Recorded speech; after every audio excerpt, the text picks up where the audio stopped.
Selamat pagi, salam sejahtera bagi kita semua. Sebelumnya, perkenalkan saya Rafa Putra Pradana dari kelas 02 semester 6 dengan PN 19.083. Di sini saya akan memperkenalkan tentang arbitase. Arbitase adalah salah satu metode dalam penyelesaian masalah atau sengketa. Cara ini dilaksanakan di luar peradilan hukum berdasarkan kesepakatan secara tertulis antara dua belah pihak berkonflik. Dalam penjelasannya, mekanisme arbitase akan melalui sejumlah prosedur. Akan lebih memahami hal tersebut, saya akan langsung menjelaskan ulasan mengenai apa itu arbitase, tujuan, jenis, hingga kelebihan serta kekurangan sebagai berikut. Yang pertama, apa itu arbitase? Secara umum, pengertian arbitase adalah sebuah metode alternatif untuk menyelesaikan sengketa perdata di luar peradilan. Dalam kata lain, arbitase adalah suatu proses pemeriksaan konflik secara yudisial yang melibatkan pihak ketiga. Pada dasarnya, arbitase adalah prosedur yang telah diatur dalam pasal 1 ayat 1 Undang-Undang Nomor 30 Tahun 1999 mengenai arbitase dan alternatif penyelesaian sengketa. Prosedur arbitase mengharuskan kedua belah pihak terkait menggunakan kesepakatan terlebih dahulu bila memang ingin menggunakan metode ini. Seperti disebutkan sebelumnya, prosedur arbitase juga memasyarakatkan adanya pihak ketiga atau arbiter sebagai penengah. Kemudian, kedua belah pihak wajib membuat suatu perjanjian tertulis mengenai hasil perundingan. Hasil tertulis itu juga dikenal dengan sebutan kausal arbitase, di mana nantinya akan meningkatkan keduanya. Adapun tujuan arbitase adalah untuk menyelesaikan sengketa secara pribadi, hemat biaya, dan serta damai sejahtera menggunakan pihak ahli sebagai penengahnya. Yang kedua ada jenis-jenis arbitase. Secara umum, prosedur arbitase terbagi menjadi dua. Adapun jenis-jenis arbitase adalah sebagai berikut. Yang pertama ada arbitase institusional. Apa itu arbitase institusional? Adalah jenis arbitase yang menggunakan lembaga khusus untuk berserta dalam proses penyelesaian sengketa. Dalam hal ini, tiap lembaga memiliki sejumlah aturan tersendiri terkait prosedurnya. Keunggulan dari arbitase institusional adalah adanya bantuan administrasi dari lembaga bersangkutan. Selain itu, prosedur atau aturan yang jelas juga membantu penyelesaian dituntaskan secara tepat waktu. Kedua ada arbitase ADHOC. Salah satu jenis-jenis arbitase ADHOC ini menggunakan prosedur penyelesaian konflik yang tidak menggunakan institusi atau lembaga.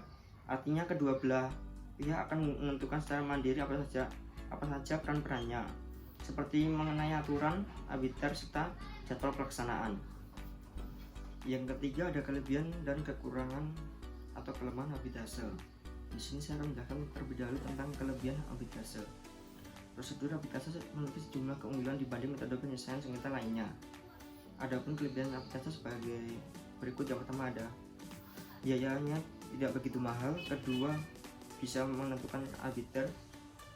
Yang ketiga ada putusan bisa lebih sesuai dengan situasi ataupun kondisi. Yang keempat ada prosedur arbitase lebih mudah dipahami. Kelima ada prosedur tidak rumit sehingga putusan bisa dicapai dalam waktu yang singkat, karena putusan biasanya bersifat final tanpa harus dikasai atau naik banding. Yang ketujuh ada biasanya bisa dieksekusi dengan sedikit atau bahkan tanpa review sama sekali. Yang kedelapan ada putusan dapat menghindari perlebar masalah serta membuktikan jauh lebih fleksibel.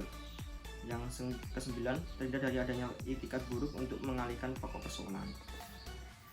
Yang kedua ada kelemahan arbitase. Selain kelebihan arbitase di atas, ada pula beberapa kelemahan yang patut Anda ketahui. Adapun salah satu kelemahan arbitase adalah tidak adanya jaminan bahwa putusan dapat meningkat. Sebab hukum internasional tidak dapat menjamin sepenuhnya mengenai sikap pihak-pihak terkait, terutama terhadap pihak yang kalah atau belum puas terhadap putusan arbitase. Bisa jadi hasil putusan tidak dapat dijalankan atau diabaikan begitu saja. Yang terakhir, yang keempat ada prosedur arbitase. Bagaimana prosedur arbitase dilaksanakan? Secara umum, tahapan yang harus dilakukan dalam mengajukan arbitase adalah sebagai berikut. Yang pertama ada pendaftaran. Tahap awal yang Anda harus lakukan yang mengajukan pendaftaran untuk memohon arbitase kepada sekretariat lembaga arbitase yang dipilih. Dalam tahap ini, Anda dan pihak bersengketa lainnya wajib bersepakat terlebih dahulu bila ingin melalui prosedur arbitase. Yang kedua ada request for arbitration. Setelah melakukan pendaftaran, Anda kemudian bisa mengajukan permohonan mengadakan arbitase atau request for arbitration. Dalam hal ini Anda harus mempersiapkan sejumlah informasi sebagai berikut. Yang pertama ada biodata lengkap. Yang kedua ada runtutan atau rincian permasalahan. ketika ada fakta serta dasar hukum pengadaan kasus arbitase. Yang selanjutnya ada perjanjian arbitase antar pihak. Yang terakhir adalah tuntunan. Yang ketiga ada dokumen. Salah satu hal yang tidak boleh dilupakan saat ingin mengajukan arbitase adalah kumpulan dokumen atau salinan asli mengenai kasus bersengketa, perjanjian arbitase, dan semacamnya. Tanpa adanya dokumen bukti, permohonan pengadaan arbitase bisa gagal dilakukan. Yang keempat ada penunjukan arbiter. Anda juga dapat mengajukan seorang arbiter atau pihak ketiga yang bersifat netral sebagai penengah dalam menyelesaikan kasus. Biasanya untuk menentukan arbiter, Anda hanya diberikan jangka dalam waktu 30 hari sejak pendaftaran. Jika sampai waktu tersebut arbiter belum ditentukan, maka lembaga arbitase akan memilihnya sendiri. Yang terakhir ada biaya arbitase. Anda harus membayar biaya pendaftaran untuk pengadaan arbitase.